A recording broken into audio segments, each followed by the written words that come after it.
Stand Tall, Molly Lou Mellon, written by Patty Lovell, illustrated by David Catrow.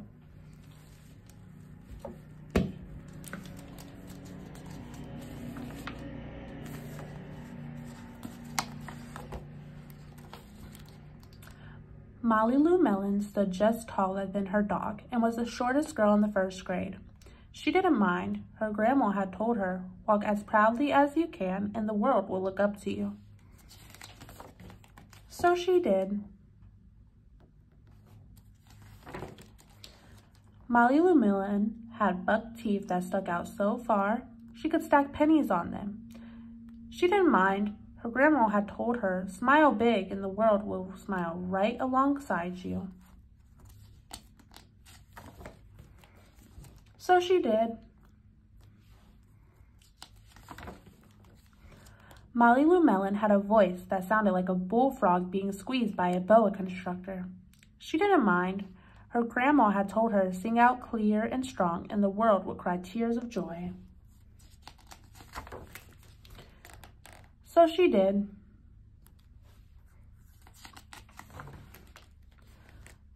Molly Lou Mellon was often fumble-fingered. She didn't mind. Her grandma had told her, "Believe in yourself and the world will believe in you too." So she did.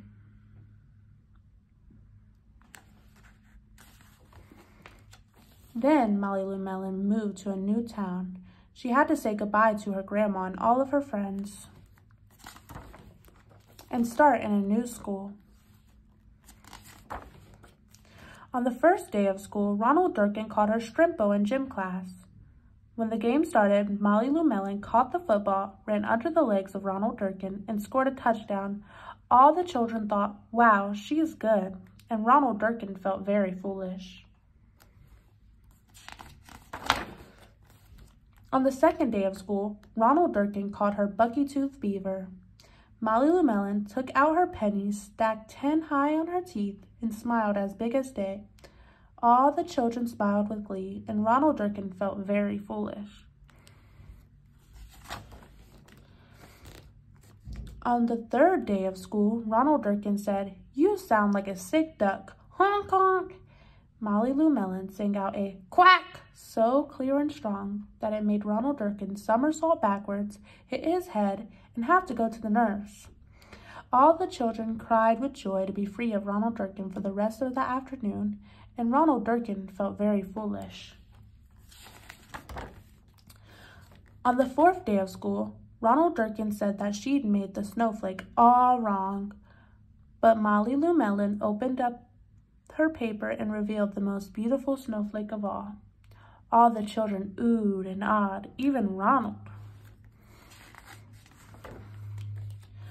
On the fifth day of school, Ronald Durkin brought Molly Lou Mellon a stacking penny for her tooth and smiled at her. That night, Molly Lou Mellon took out a pencil and paper and wrote a letter to her grandma. "Dear Grandma, I wanted to tell you that everything you told me was exactly right. Love, Molly Lou Mellon." The end.